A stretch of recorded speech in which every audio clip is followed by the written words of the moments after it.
Bagi Anda yang baru saja bergabung, berikut berita utama kami hari ini.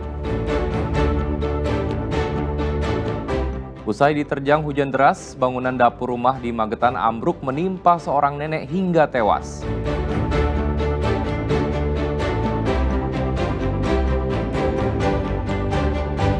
Nelayan di perairan Masalembu, Sumeneb menemukan drum berisi sabu-sabu 35 kg mengapung di laut. Pedagang hewan kurban di Surabaya memberikan hadiah langsung serta door prize bagi pembeli sapi dan kambing.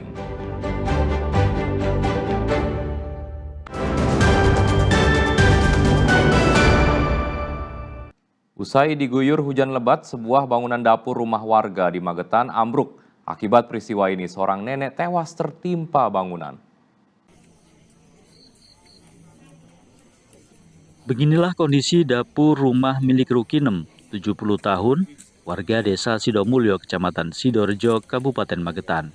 Dapur rumah yang terbuat dari kayu mendadak ambruk usai diterjang hujan deras. Rukinem, pemilik rumah yang saat itu tengah memetik sayuran di belakang rumah, tewas tertimpa material dapur. Warga sekitar yang mengetahui peristiwa itu bergotong royong mengevakuasi korban dari reruntuhan. Polisi langsung mendatangi lokasi dan melakukan olah TKP di tempat pertama korban ditemukan tewas. Hujan beberapa hari ini turut-menurut mengguyur rumah ini dan akibatnya roboh dan menimpa Mbah Rukinem sampai meninggal dunia. Itu posisi korban saat kejadian posisi di mana dan sedang apa ya, Pak? Posisi korban itu di utara rumah, di samping rumah, sedang ngambil sayur buncis itu. Oh gitu. Itu saat hujan ya? Saat belum hujan, tapi setelah hujan itu. Setelah hujan. Berdasarkan keterangan saksi dan penyelidikan polisi di lokasi kejadian, diduga ambruknya bangunan dapur itu karena kayunya sudah lapuk dimakan usia. Saat itu menurut informasi dari para saksi yang mengetahui kejadian dan datang ke TKP dari tetangga sini, korban sedang memetik sayur di belakang dapur. Gitu. Akibat dimungkinkan itu akibat dari hujan yang deras, terus karena bangunan kondisinya sudah lapuk, ini tidak kuat menahan air hujan, derasnya hujan, akhirnya roboh menimpa almarhum. Polisi langsung memvisum jenazah nenek di lokasi kejadian. Korban tewas dipastikan akibat tertimpa material kayu dapur yang ambruk. Selanjutnya, jenazah korban diserahkan ke pihak keluarga untuk dimakamkan. Dirgo Suyono melaporkan dari Magetan.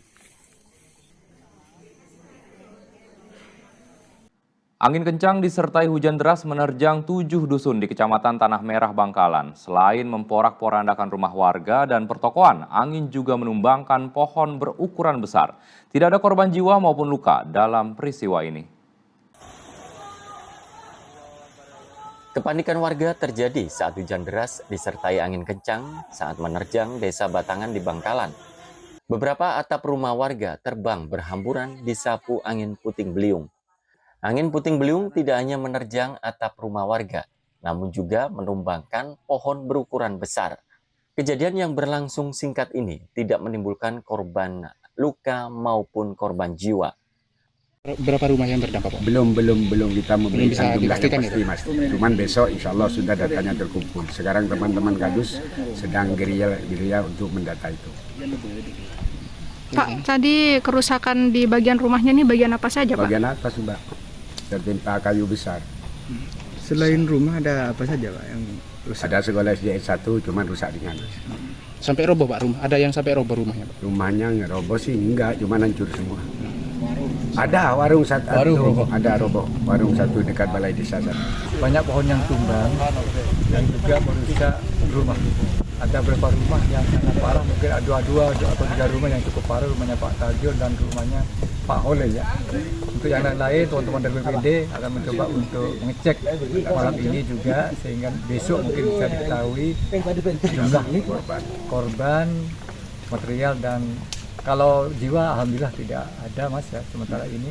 Tapi mudah-mudahan tidak ada. Kalau material mungkin dihitung lengkapnya besok pagi. Pasca puting beliung, Kepala Desa Batangan dan Camat Tanah Merah Bangkalan masih mendata jumlah rumah warga yang rusak. Nia Karunia melaporkan dari Bangkalan.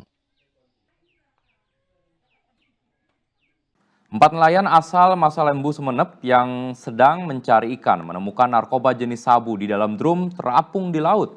Sabu-sabu seberat 35 kg tersebut terbungkus plastik bertuliskan huruf Cina. Dari laut ini?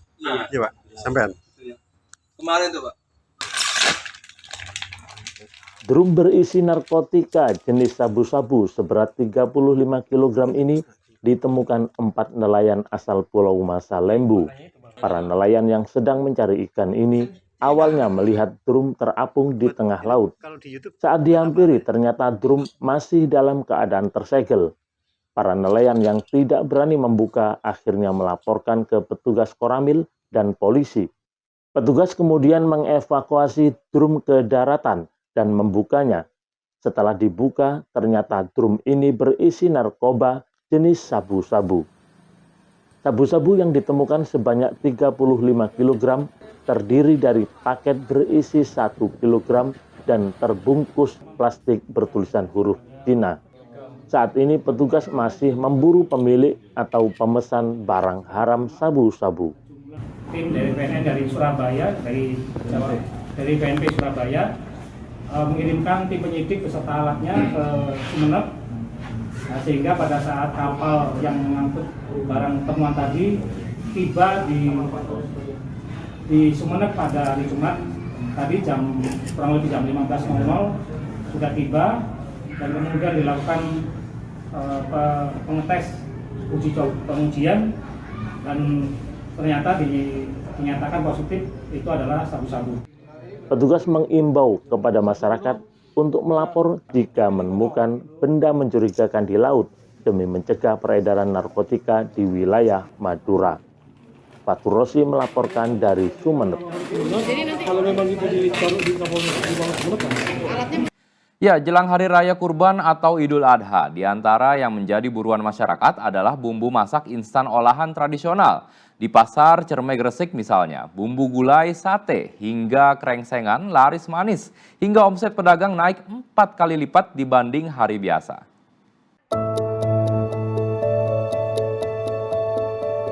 Salah satu pedagang yang ketiban untung saat Hari Raya Kurban atau Idul Adha adalah Abdus Somad. Dagangan bumbu masaknya laris manis diburu pembeli, hingga omsetnya meningkat hingga 4 kali lipat dibanding hari biasa. Abdus Somad menjual hampir 17 ragam bumbu masak tradisional instan. Namun yang paling diburu pada momen jelang Idul Adha kali ini antara lain bumbu gulai, sate, krengsengan, rendang, bakso, dan soto.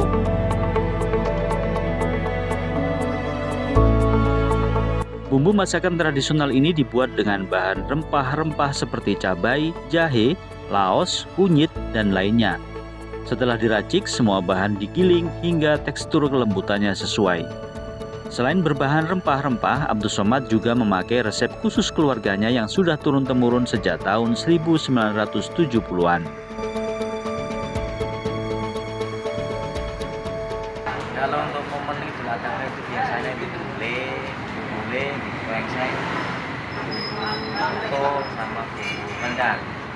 Tapi kita jual bumbu sampai 17 macam bumbu. Bisa kalau peningkatan sampai itu kata air sampai di tahun 14%, 4 kali lipat.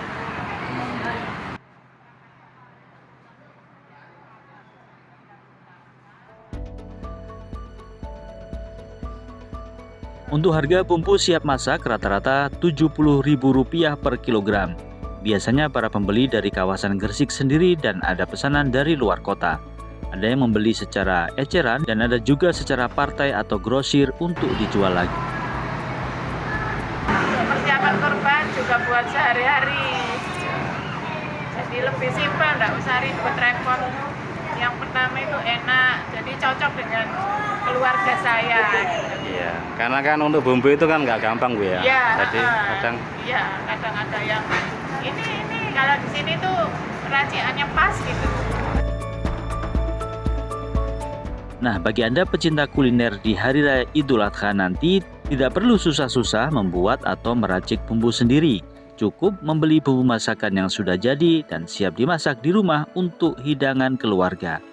Sri Rama dan Sujianto melaporkan dari Gresik.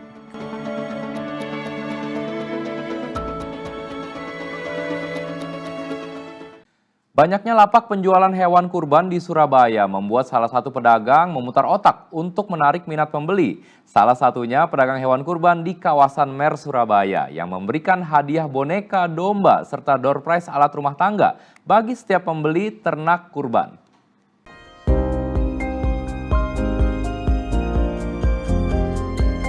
Lapak penjualan hewan kurban di kawasan Mer Surabaya ini milik Akmal. Berbeda dari lainnya, ada berbagai hiasan boneka serta deretan barang rumah tangga di lapak itu.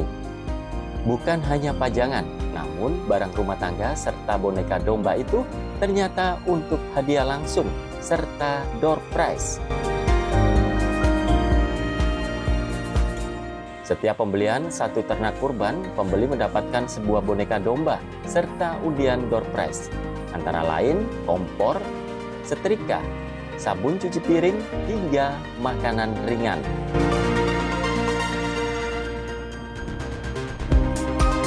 Akmal melakukan hal itu untuk meningkatkan penjualan hewan kurban di tengah persaingan ketat para penjual lainnya. Alhasil, dengan metode pemberian door prize, penjualan ternak kurban naik dari sekitar 2 menjadi 7 hingga 10 ekor perharinya. Supaya kita punya value tersendiri kan daripada lapak-lapak lain. Bahasanya, lapak ini sebagai kurban punya tersendiri, identik sendiri untuk menarik minat perhatian masyarakat. Sejauh ini antusiasme pelanggan dengan adanya door prize ini seperti apa? Alhamdulillah sejauh ini adanya door prize, maka dari itu antusias pembeli di sini sangat meningkat. Ini baru tahun ini jualan ada door prize atau tiap tahun, Mas? Tiap tahun. Jadi bisa meningkatkan antusiasme pelanggan juga ya. Salah satu pembeli, Agus, mengatakan senang diberi hadiah boneka domba dan beruntung mendapatkan door prize sebuah kompor yang bisa diberikan kepada istrinya di rumah.